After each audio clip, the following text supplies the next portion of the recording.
I think my neighbor is stealing bodies from the cemetery. I don't want to get too ahead of myself. This could all be chalked up to a simple misunderstanding for all I know, but I'm too scared to even ask.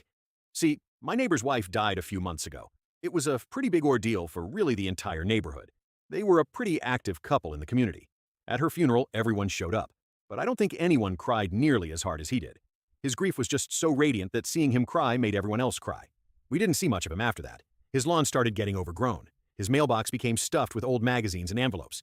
We never knew what to say to him. However, a few weeks ago is when things started looking a little suspicious. It was a dark and rainy night, and I had been glancing out my living room window at the weather when I saw him.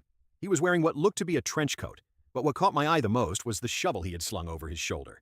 He tossed it in the back seat of his car before burning rubber out of the neighborhood. I thought it was a little weird, sure, but it wasn't something I was immediately concerned about. I mean, why would I be? However, the next morning, when I saw his car was now covered in mud, and that a rigid-looking woman was sitting out on his front porch wearing the same black dress and face cover as his wife from the day we buried her, red flags started popping up in my brain.